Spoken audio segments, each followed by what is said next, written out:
Queridos amigos e irmãos, acompanhamos de perto as catequeses que o Papa Bento XVI realiza na quarta-feira sobre o Ano da Fé. Neste tempo está explicando para nós os diversos temas do credo. Na última catequese, o Papa fez referência ao Concílio Vaticano II, na Constituição sobre a Divina Revelação Dei Verbo, lá onde se afirma que a verdade íntima da revelação de Deus brilha para nós em Cristo, que é juntamente o mediador e a plenitude de toda a revelação. O Antigo Testamento, diz o Papa, nos narra como Deus, após a criação, apesar do pecado original, apesar da arrogância do homem de querer colocar-se no lugar do seu Criador, como Deus oferece novamente a possibilidade de sua amizade, sobretudo por meio da aliança com Abraão e o caminho de um pequeno povo, o povo de Israel, que ele escolhe não com critérios terrenos, mas simplesmente por amor.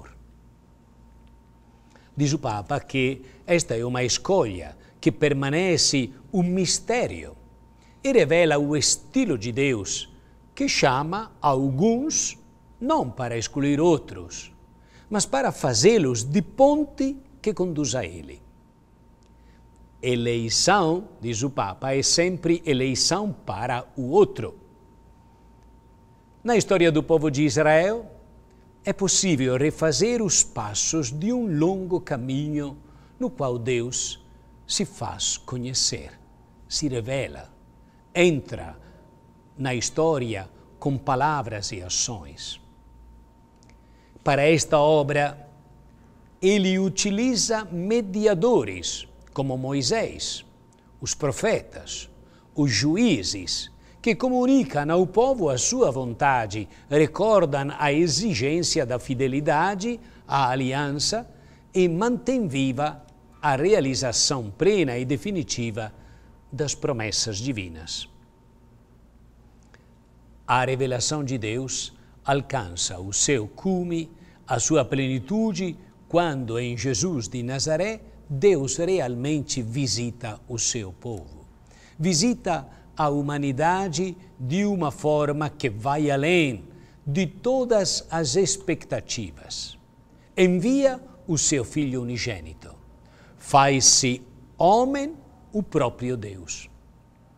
Jesus não nos diz algo sobre Deus, não fala simplesmente do Pai, mas é a revelação de Deus, porque é Deus.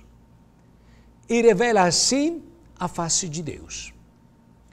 No prólogo de seu Evangelho, João escreve: Deus ninguém jamais o viu.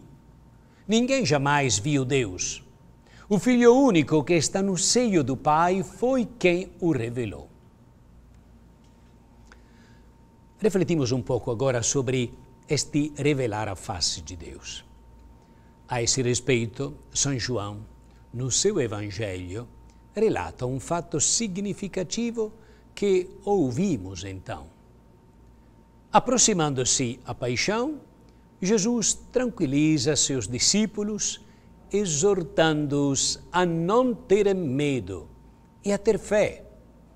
E depois começa um diálogo com eles, no qual fala de Deus Pai.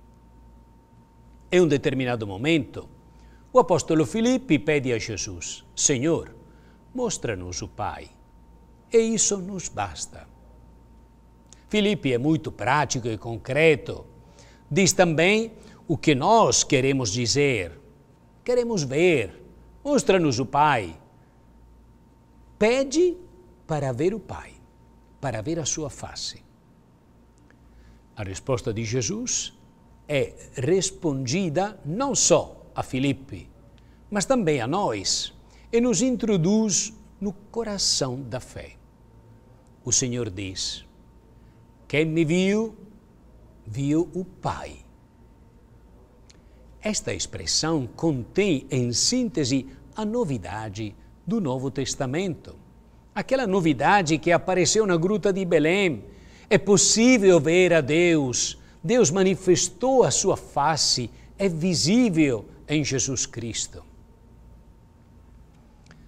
Diz o Papa que em todo o Antigo Testamento é muito presente o tema da busca da face de Deus, o desejo de conhecer essa face, o desejo de ver Deus como Ele é. Deseja-se ver a face de Deus. No entanto, a religião judaica proíbe todas as imagens, porque Deus não pode ser representado, como faziam os povos vizinhos com a adoração dos ídolos. Então, com esta proibição das imagens, o Antigo Testamento parece excluir totalmente o ver do culto e da devoção. O que significa, então, para o israelita piedoso buscar a face de Deus, sabendo que não pode haver imagem alguma? A questão, diz o Papa, é importante. Por um lado, se quer dizer que Deus não pode ser reduzido a um objeto, como uma imagem que se toma em mão, nem mesmo se pode colocar algo no lugar de Deus. Por outro lado, afirma-se que Deus tem uma face, um tu, que pode entrar em relação, que não está fechado em seu céu a olhar do alto à humanidade. Deus está certamente acima de todas as coisas, mas Ele se dirige a nós, escuta-nos, vê, nos fala, estabelece aliança, é capaz de amar. A história da salvação é a história de Deus com a humanidade. É a história deste relacionamento de Deus que se revela progressivamente no homem, que se faz conhecer a si mesmo, que mostra a sua face. Diz o Papa que algo novo acontece, porém, com a encarnação. A busca da face de Deus recebe uma mudança incrível, porque agora é possível ver essa face. É aquela de Jesus, do Filho de Deus que se fez homem. Nele encontra cumprimento o caminho da revelação de Deus anunciado com o chamado a Abraão. Ele é a plenitude desta revelação porque é o Filho de Deus. É ao mesmo tempo mediador e plenitude de toda a revelação. Nele, o conteúdo da revelação e o revelador se coincidem. Jesus nos mostra a face de Deus e nos faz conhecer o nome de Deus. Na oração sacerdotal, na última ceia, ele diz ao Pai: manifestei o teu nome aos homens. Eu lhes fiz conhecer o teu nome. A expressão nome de Deus significa Deus como aquele que está presente entre os homens. A Moisés, na sarça ardente, Deus havia revelado o seu nome, tinha se tornado invocável, tinha dado um sinal concreto do seu existir entre os homens. Tudo isso, em Jesus, encontra cumprimento e plenitude. Ele inaugura, de um modo novo, a presença de Deus na história. Porque quem o vê, veja o Pai, como diz a Filipe. Jesus é a palavra breve. Breve e substancial do Pai, que nos contou tudo sobre Ele. Em Jesus toda a palavra está presente. Em Jesus também a mediação entre Deus e o homem encontra sua plenitude. Jesus, verdadeiro Deus e verdadeiro homem, não é simplesmente um dos mediadores entre Deus e o homem, mas é o mediador da nova e eterna aliança, um só, de fato, é Deus. De São Paulo, é um só o mediador entre Deus e os homens, o homem Cristo Jesus. E nele nós podemos ver e encontrar o Pai. Nele podemos invocar a Deus como Abba, Pai. Nele nos é dada a salvação. Às vezes nossos irmãos de outras igrejas dizem que nós temos outros mediadores. Absurdo. Nós cremos que Jesus é o único mediador da nossa vida.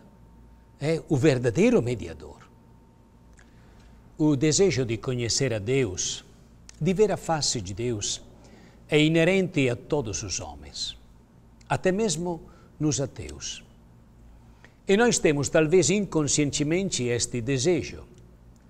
Mas esse desejo se realiza seguindo a Cristo, em cuja face vemos a face de Deus.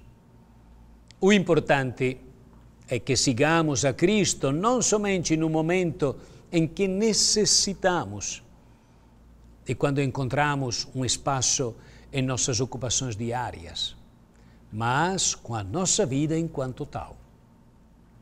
Toda a nossa existência deve ser orientada ao encontro com Jesus Cristo, ao amor por Ele.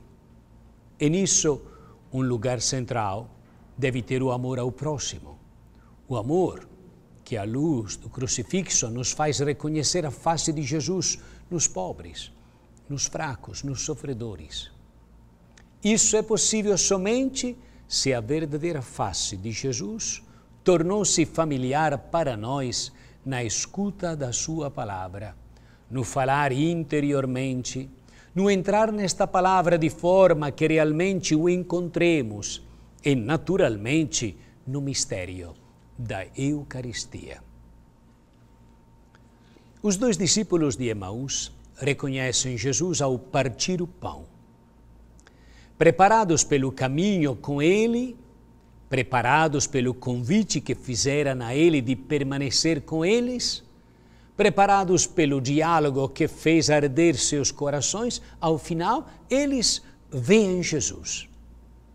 Também para nós a Eucaristia é a grande escola em que aprendemos a ver a face de Deus. Entramos em relacionamento íntimo com Ele e aprendemos ao mesmo tempo a dirigir o olhar para o momento final da história, quando Ele irá nos saciar com a luz da sua face. Sobre a terra, nós caminhamos para essa plenitude na expectativa alegre que se realiza no reino de Deus. Deus abençoe a todos em nome do Pai, e do Filho, e do Espírito Santo. Amém.